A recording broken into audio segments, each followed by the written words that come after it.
Estamos tratando da matéria Maneiras e Costumes e te convido, capítulo de número 5, página de número 51, o papel social da mulher em Israel. A mulher como projeto criador de Deus. A mulher aparece na criação da humanidade como resultado de uma necessidade de conceder ao homem alguém que lhe fosse compatível em funções e atuações e em relação às suas necessidades afetivas, sexuais e sociais. Lembrando, por mais que a mulher apareça nesse contexto, nós não vamos botá-la num segundo plano, de forma alguma. Deus declara, para o homem não havia uma adjutora que lhe fosse fiel e idônea. Se você pegar a palavra adjutora, ela tem uma significância muito importante. Ela significa muro de proteção. Ela significa cerca em redor na língua hebraica. Então, portanto, a mulher aparece ali como uma espécie de protetora do homem. E se aparece nesse contexto e nesse momento como protetora do homem, sendo a sua cerca, sendo o seu muro em redor, significa dizer que o ser chamado homem estava desprotegido até a chegada da mulher. Então, a relevância dela, a importância dela, a criação dela é mais do que muita gente imagina. Ela é a cerca de proteção do homem. Então, assim vemos que a mulher surge no plano criador de Deus como uma adjutora idônea, ou seja, alguém que vem complementar o homem, dando-lhe possibilidade para agirem juntos na relação com o mundo e para o cumprimento do plano de Deus para a humanidade. Assim vemos que Deus, ao pensar a mulher, não projetou algo de segunda classe, como eu falei, deixando claro isto, ou inferior ao homem, mas sim alguém que tem uma função fundamental para a humanidade e para o seu plano, no caso, o plano de Deus. E um texto, ele nos ajuda a pensar bem essa concepção da mulher para o plano divino, que está em Gênesis capítulo 1, versos 27 e 28, e Gênesis 2 e 18 também, que retratam a criação do homem e da mulher. Então aqui tem alguns pontos que eu vou só frisar para vocês, apenas para nós pensarmos com relação à importância que esse ser chamado mulher tem. Ponto A aqui, tanto o homem quanto a mulher possuem a imagem de Deus contida neles. Tá? Os dois têm a imagem de Deus contida nele. Então, se tem os dois a imagem de Deus contidas neles, evidentemente que o homem, ele não é mais importante do que a mulher e a mulher também não é inferior ao homem. Os dois têm a mesma imagem. Ponto B aqui, Deus dá aos seres humanos a capacidade de multiplicarem a sua espécie através da procriação e ele abençoa isso como instrumentos de povoar a terra. E a bênção da multiplicação, a bênção da fecundidade, ela é dada para os dois, homem e mulher. O ponto C aqui, outra ideia apresentada acerca da mulher nos textos citados é que ela tem que ser uma ajudadora que complemente o homem na sua relação com o mundo criado e a humanidade em geral. O texto de Gênesis 2 e 18 diz o seguinte, farei alguém que o ajude e o complete. E essa é a ideia de Gênesis 2 e 18. Por isso que o casal se torna, aqui a gente chama de casal monossomático, os dois agora são uma só carne. E essa declaração, é osso do meu osso, é carne da minha carne, é o próprio Adão que está dando para a mulher. Lembrando um fato interessante, a palavra Eva, ou o nome que ela recebe, vocês observem um fato, segundo a Bíblia, Adão não chamava dentro do jardim a mulher de Eva, subentende pelo texto que ele chamava ela de varoa, ou seja, ela saiu do homem, porquanto do varão ela foi tomada. A expressão Eva, ou a palavra Eva, ou o nome Eva que ela recebe, está no texto bíblico. É só depois da queda, só quando eles já estão fora do jardim, expulsos do jardim, já sentindo os efeitos da sua desobediência, é que ela recebe o nome de Eva. Página 53, os efeitos da queda e a ação redentora em prol da mulher. Repetindo novamente essa temática aqui da página 53. Os efeitos da queda e a ação redentora em prol da mulher. Ao analisarmos o texto de Gênesis 3, vemos que o pecado trouxe consequências para toda a humanidade. Tanto o homem quanto a mulher tiveram consequências que afetaram diretamente as suas vidas. Isso é inexorável. O homem teve que suar sobre a sua atuação no desenvolvimento de atividade para a manutenção da família. Gênesis capítulo 3, verso 17, verso 19. E no caso da mulher, Deus enfatizou o seguinte, que as suas dores iriam ser intensificadas e com elas teria filhos. Gênesis 3:16. Com elas o quê? Com essas dores agora ela vai ter filhos. Ou seja, então subentende, está encapsulado aqui, que a mulher tinha filhos, só que não com as dores que agora ela terá a partir desse momento, consequência da queda. Então, dessa forma, desmistificamos argumentos que alguns trazem afirmando que no ato da queda, Deus amaldiçoa a mulher, colocando-a em uma posição de inferioridade em relação ao homem.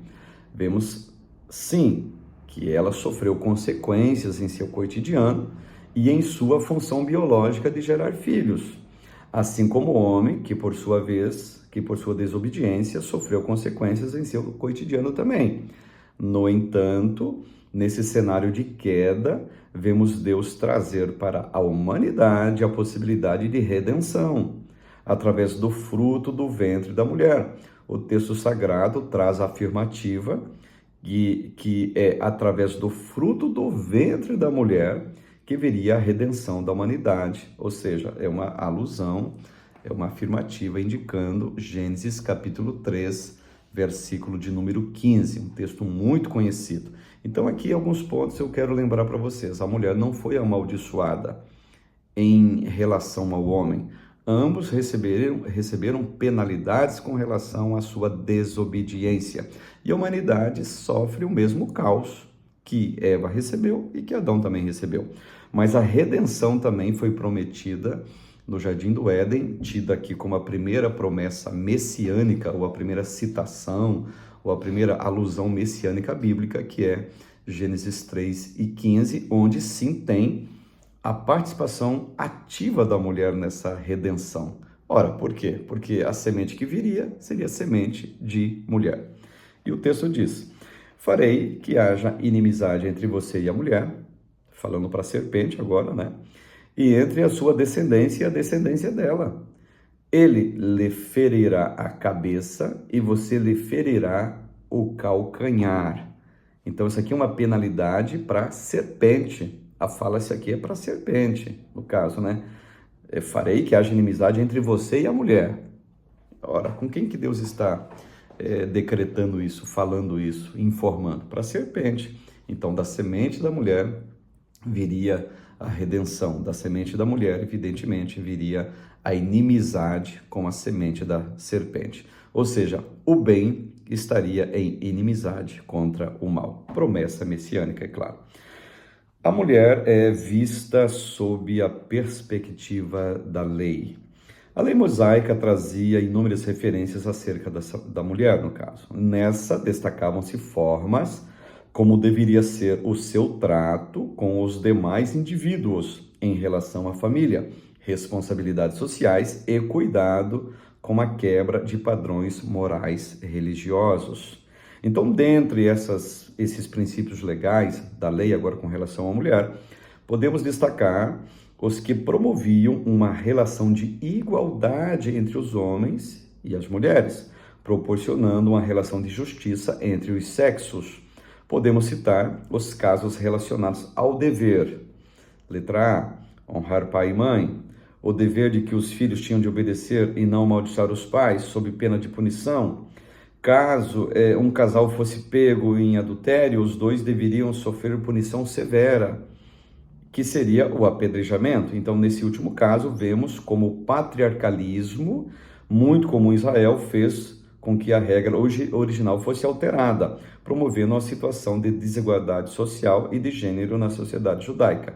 Até essa questão aqui, se o casal fosse pego em adultério, tanto o homem quanto a mulher, os dois eram apedrejados. E a gente tem um caso muito emblemático, a época de Jesus, quando é apresentada ao Senhor uma mulher que foi pega em flagrante adultério. Ora, evidentemente, como assim ela foi pega em adultério? E cadê o homem que estava adulterando com ela? O homem, evidentemente, que estava com essa mulher, estava pecando também, assim como ela também estava. Então, nesse caso, a lei dizia que eram os dois, mas com o tempo, sociedade patriarcal, foi abraçando-se a misoginia, abraçando-se o machismo, considerando mulher de segunda classe, desvalorização dela. Com o tempo foi vindo isso daí, que chega a época de Jesus, uma mulher é pega em adultério e levada para ser julgada.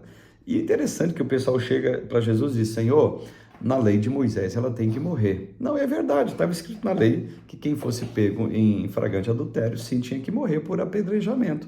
Mas cadê o homem nesse contexto? Então você observa que foram deturpando esse cuidado que era para os dois, a luta para evitar-se a questão do adultério, mas ali só trouxeram a mulher apenas.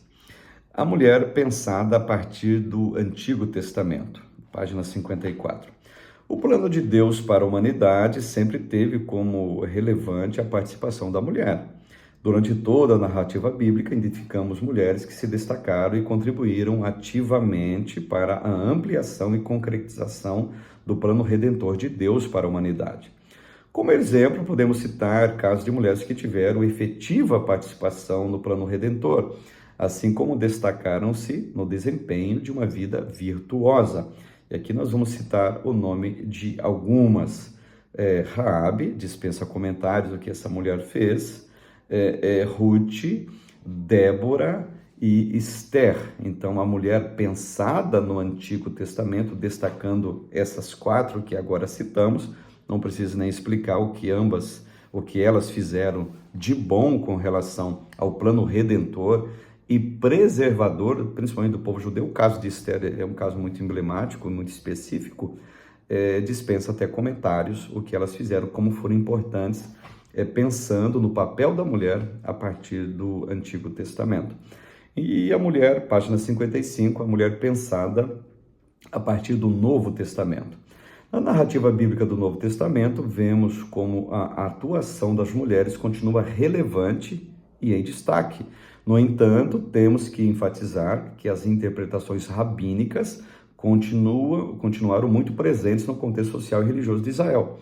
Isso significa que muitos dos hábitos e possíveis permissões ou interdições impostas para as mulheres foram colocadas além do que estabelecia o conjunto da lei mosaica. É o caso que eu citei acerca da mulher que foi pego em flagrante adultério, um absurdo, até inclusive dispensa até comentários. Página 56.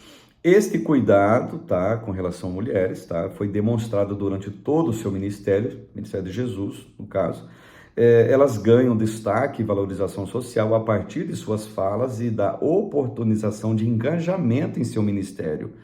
Jesus trouxe isso e algumas situações demonstram claramente essa questão da valorização que o Senhor Jesus trouxe para as mulheres, mesmo com a indiferença que muitas delas sofriam à época do Novo Testamento.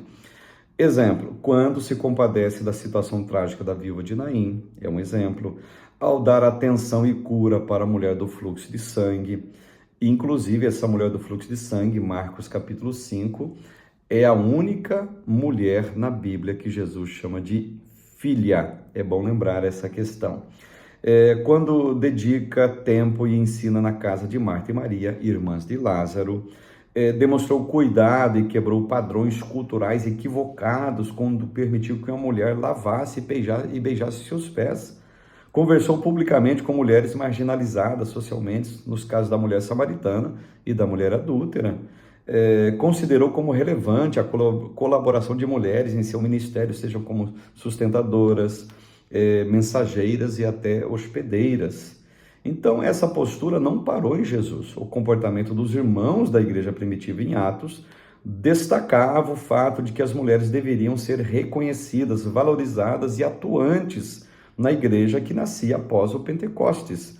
Assim, vemos que elas estavam presentes em vários momentos da história dos primeiros séculos. O Pentecostes, Atos 1 e 14, trabalhando junto com os apóstolos, Atos 16 e 14, 18, 24 e 28, Romanos 16, verso 1 e 2, e vários textos vão deixar claro, sim, a importância que a mulher teve de maneira, digamos, direta com o desenvolvimento da igreja e o crescimento da obra do Senhor. Então, que as mulheres sejam valorizadas a cada dia. Assim era costume em Israel, teve as suas deturpações, mas como um todo, Jesus colocou a coisa no seu devido lugar.